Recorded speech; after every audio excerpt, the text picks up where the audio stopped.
So, you just started using LinkedIn Premium. Now what? Well, on your premium company page, you noticed around 7.5 times more page engagement and 5 times more page views. Well done. And now, new clients are messaging you. All because you're using LinkedIn Premium, which helps you get the business growth you want. Think big, small business. Think big.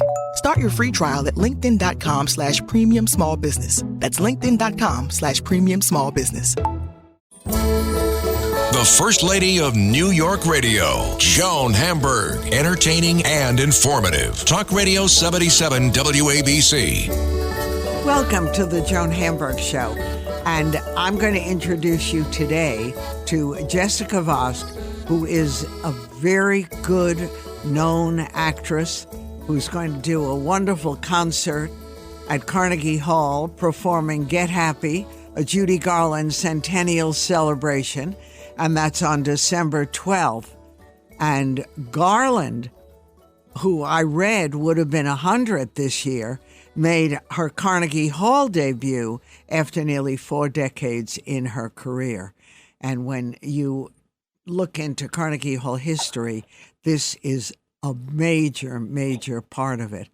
And Jessica's going to do something quite fabulous. In fact, very soon at Carnegie. But Jessica Vosk has an interesting path because she went to school, always could sing and do fabulous things, but did something that made a parent's heart beat fast. She decided that she was going to study finance and investments and lots of things that people like to hear, because if you're a parent, you get nervous when your kid says, I'm going to be an actor, an actress, I'm going to sing, I'm going to dance. You'd much rather hear them say, I'm going to watch people invest, tell them how to do it, I'm going to have a different career. And I'm sure Jessica, having watched their daughter grow up with a lot of talent, performing all the classics and everything great, that when you told them you were going to go into the financial business, they were very happy. Oh, yes. I think, like you said, any parent who hears that there's going to be a path that seems to be a successful one where you're going to be taken care of and getting that weekly paycheck and all those benefits is kind of like a big 2 thumbs up versus the unknown. So You're absolutely right. Right. And even though you had major roles, you were Alphaba and Wicked on Broadway, Joseph, and I've seen you in all of them, Joseph and the Amazing Technicolor Dreamcoat, Fiddler, Finding Neverland, The Bridges of Madison County, a really successful career, but it's still showbiz, which isn't as solid as finance. Oh, yeah. I mean, you're always taking a risk. It's kind of, the things that I learned, subsequently. I always say if I never came to Broadway by way of finance, I wouldn't be where I am right now, because it is show business. So business is something that I understand quite well from being in the financial sector. And, you just you kind of get read the riot act in a lot of ways, because you have to be on the pulse of the market all the time. And Right. You sort of learn how to smartly and wisely save or invest or, take meetings with large clients. And I learned a ton about business that I still use in show business. But like you said, there are years where you're waiting to see what's next. And then there are years that are packed chock full of work, and you have to hold on to those moments and sort of use them to the best of your ability. But it is really hard. No, I'm sure it's very hard. And even though you've had so much success, but it's a real chance. And you took it. I mean, you were doing very well in the money world. And Yes. I'm sure that, as you said, being in that world also proved helpful for the next jump. But it was very hard. Because my own kid is in this business, and I remember when he was going to do something solid like you were going to do in the money world. And I was so happy. Not that I don't love the entertainment world, but It's erratic and not as safe. So I get it. But there you were, very well in money, but you weren't happy. I mean, yeah. It's one of those things where it started to manifest itself physically. And, as many times as you can hear doctors tell you those lovely 2 words, stress kills, you don't really believe it until you're faced with dealing with a stressful situation, or you find yourself like I was in a career that I just wasn't passionate about. And I think I could have stuck with it and stayed with it, but I think it would have been a world of problems for mental health and, for all of these things that we don't necessarily, look at first or talk about first. It would have been kind of detrimental. So, the leap of faith that I took, was also when I was almost 30 years old, which is kind of late in the game for Broadway. And, it was tricky. And, I hustled until I couldn't hustle anymore. I still do, because you have to. It's the nature of the beast. The nature of the biz. Yes, absolutely right. And so you have to sort of have that gritty, hustler mentality in an authentic way to kind of hang on in those times where it feels, kind of the what's next of it all. Yeah, absolutely. Yeah, but it was because you started as a kid and you really were doing all right.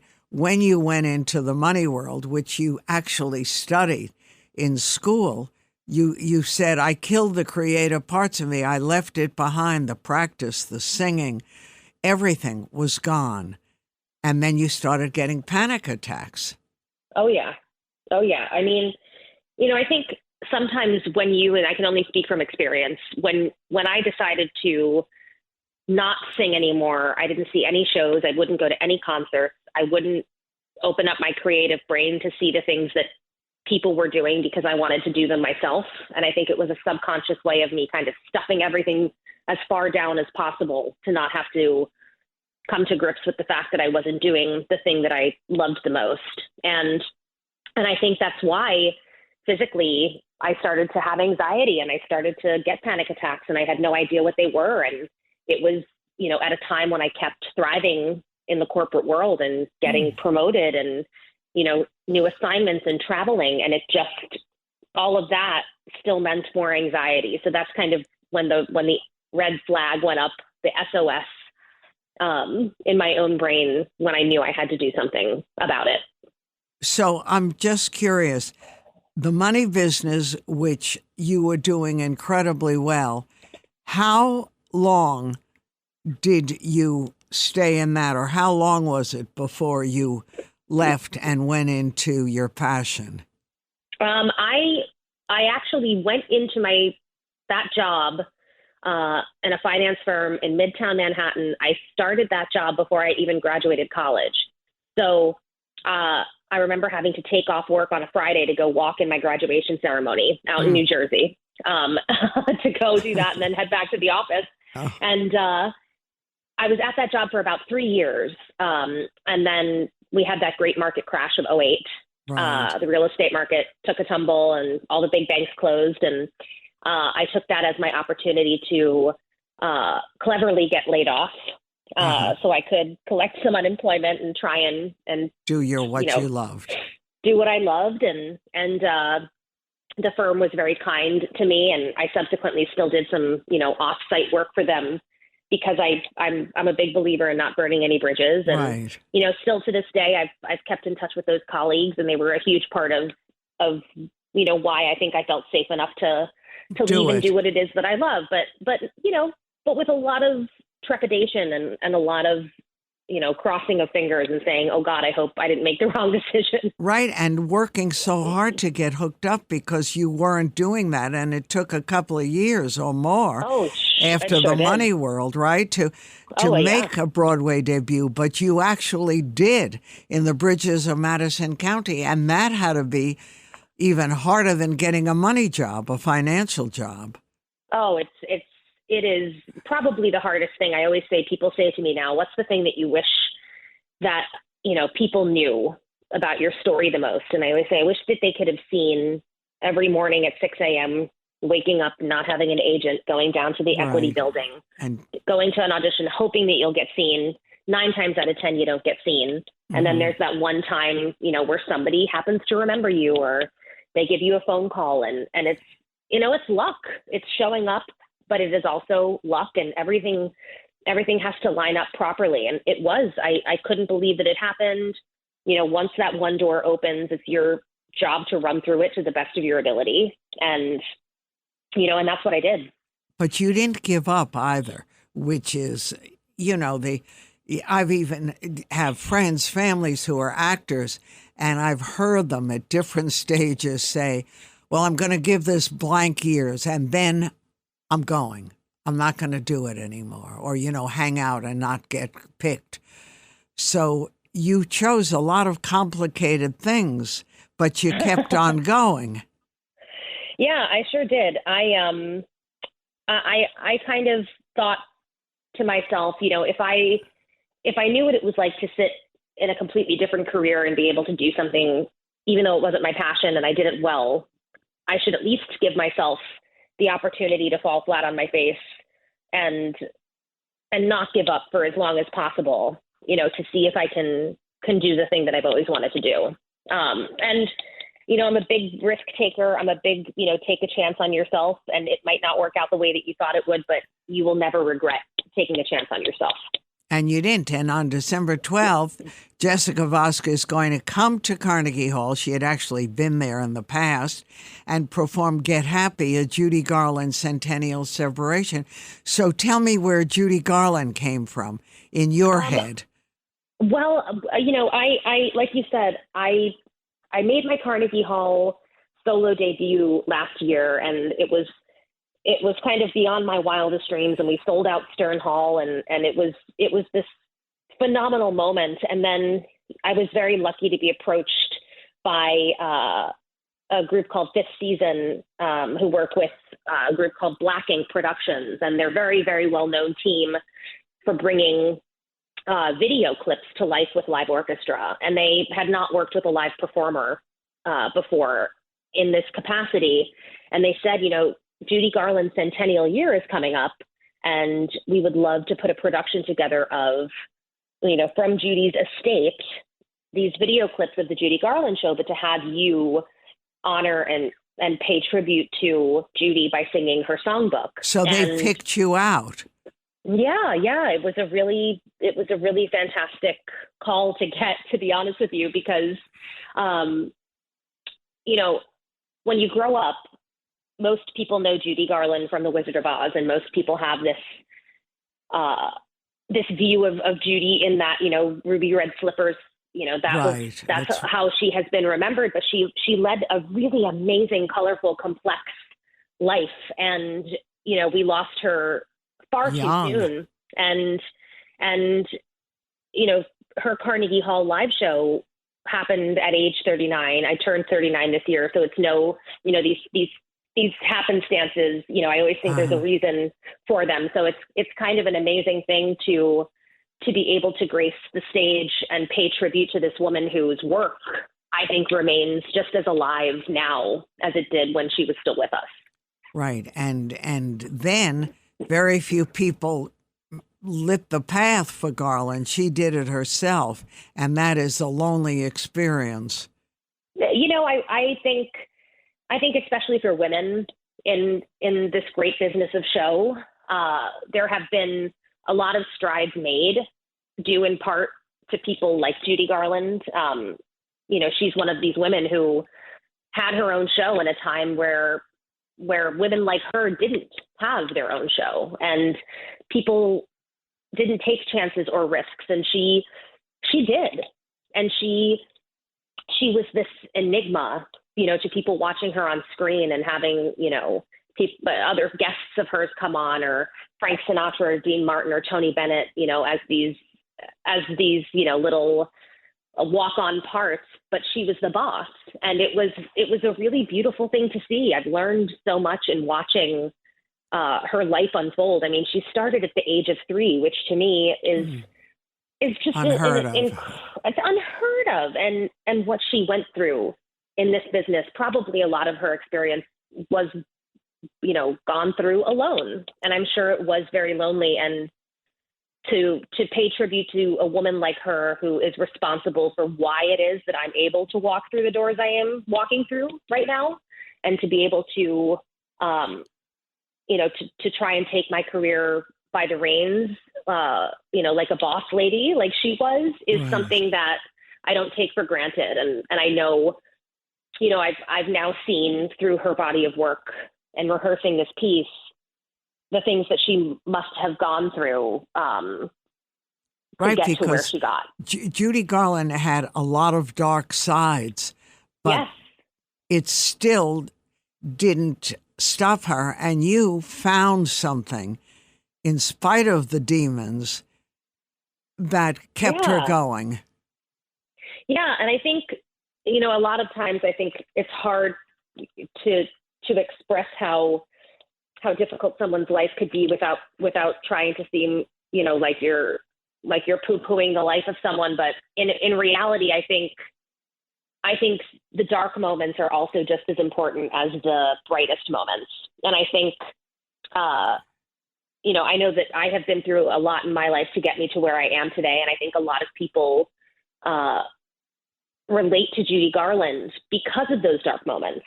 And it's watching someone be able to do the things that she did, even though, I wish that she were still with us to this day, because she had so much more to sing and say. But I think she remains this light and this iconic being for people because she led a life that was not cookie cutter. And I think most of us don't lead cookie cutter lives. And it's nice to be able to relate to that somehow. Right. And a lot of people go through dark sides and Yes. can survive them to go on to the next. And her children have that spirit.